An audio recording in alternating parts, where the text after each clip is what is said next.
Well, I'm going to tell you a story about a boy who had an eating competition with a troll. This happened a really, really long time ago.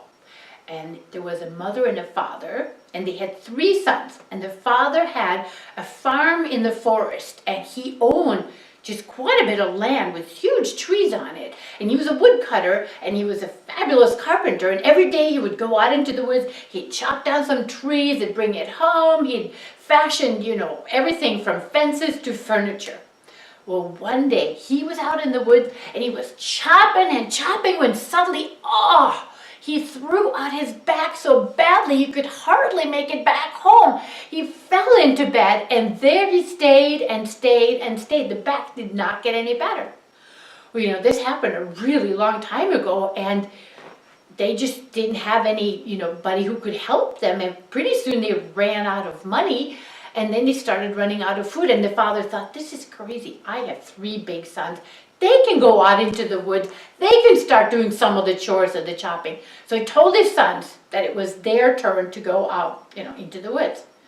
The oldest one, who had called first, was just like, oh, come on, Dad. You're not that old. You'll get better in no time. Why, you're barely 60 years old. I don't want to go out in the woods. There are trolls out there. They could kill me and eat me. Oh, said the father. When I was your age, I dealt with those trolls all the time. Those creatures are not very smart. All you have to do is to use your head and you will figure out what to do. You just trick them. Oh, but the boys were like, no, Dad, it's scary. We don't want to go out there. But the father didn't give up. He cajoled, he teased them, he taunted them. So finally, he got them around to his way of thinking. So the first one to go out, of course, was the oldest.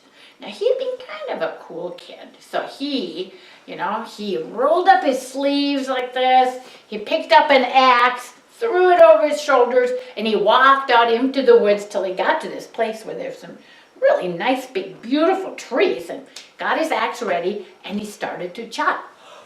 Oh! He had no sooner struck the first blow than out of the woods came this great big huge troll screaming and roaring at him. If you're cutting on my trees, I'm going to kill you and eat you. And that boy, he got so frightened, he flung his axe aside, he took to his heel and he ran home as fast as he could. And when he got home, he was sweating and crying and panting, going, Mom, Dad, I met this huge troll out in the woods and he wanted to kill me and eat me. Father just looked at him and he said, my son, and he runs away from a troll. I can't believe it. When I was your age, I dealt with trolls all the time. Those creatures are stupid, don't you know? Well, the boy didn't really know what to say to that, so he just went over into the corner and he sat down sulking. So the next one to go out into the woods was the second of the 3 brothers. He was kind of a cool kid too. He rolled up his sleeves, picked up another axe, threw it over his shoulder, and walked off into the woods till he came to that same spot where those big, beautiful trees were. Got his axe ready, started to chop. Oh! He had no sooner struck the first blow than again out of the woods comes this great big huge troll screaming and roaring, if you're cutting out my trees, I'm going to kill you and eat you up. The boy got so frightened, he flung his axe aside, he took to his heels and he ran home as fast as he could.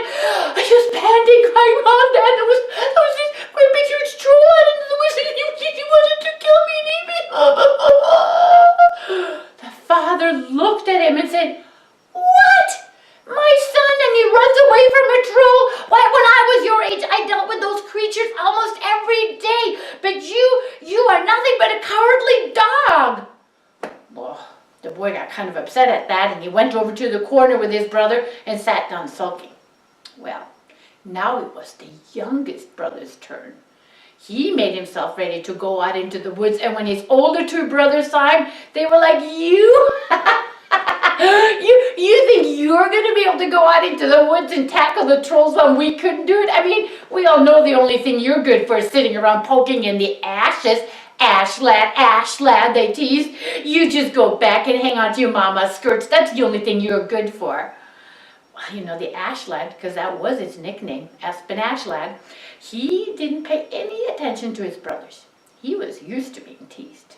Instead, he went to his mother and he asked if she could have some food that he could bring.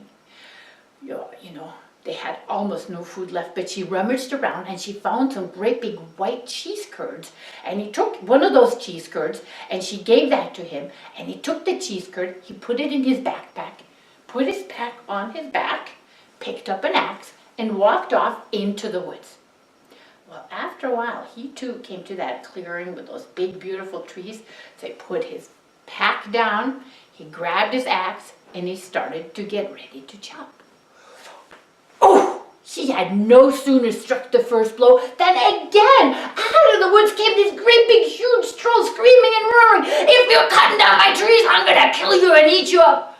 But this boy was not as slow as his brothers.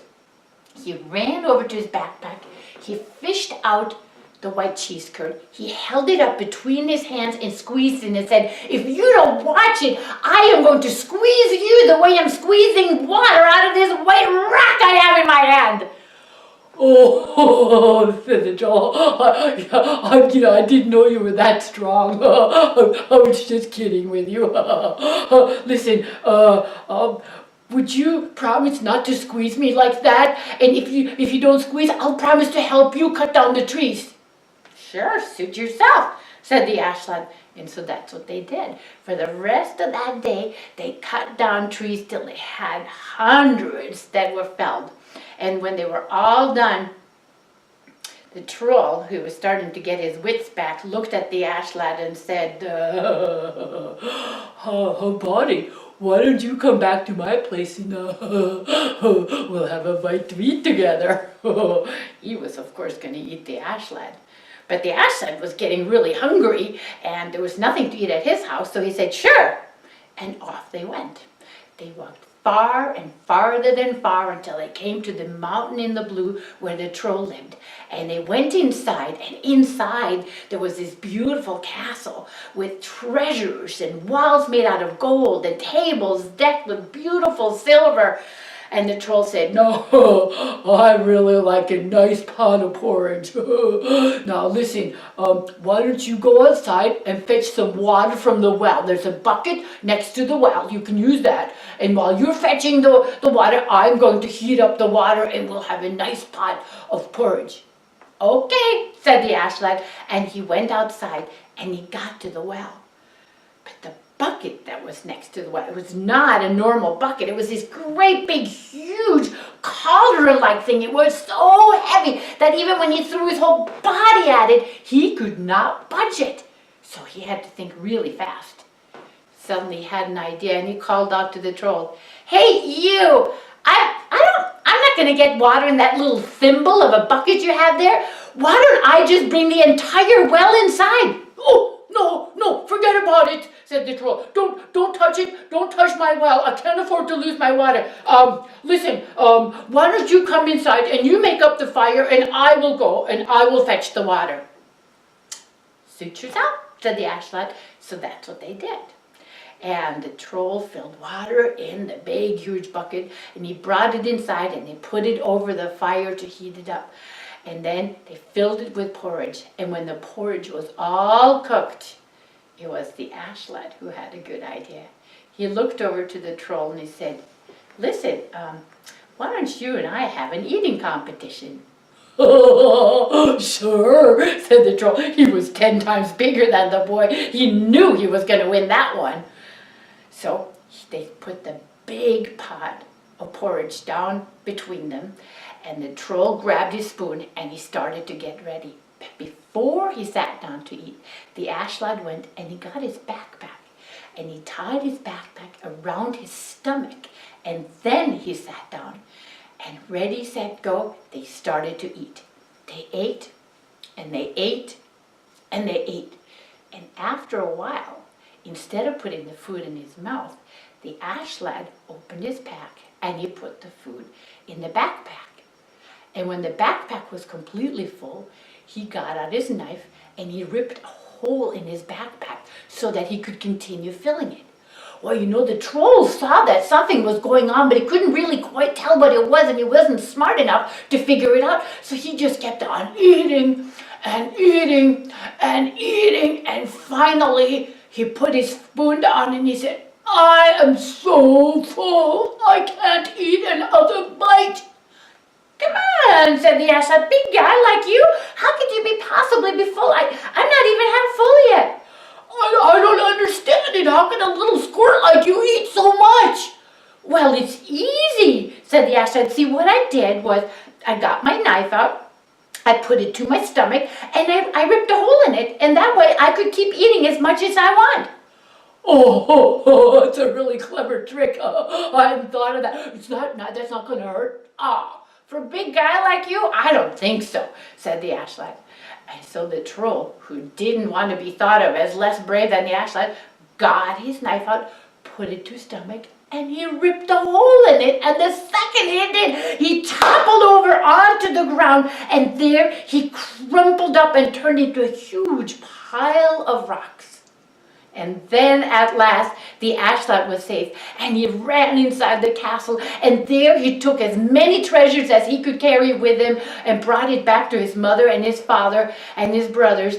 And with that they were able to pay off all of their debts, and they lived in the greatest of safety and comfort and happiness to the end of their days. Och snipp, snapp, snuta, här är äventyret ute.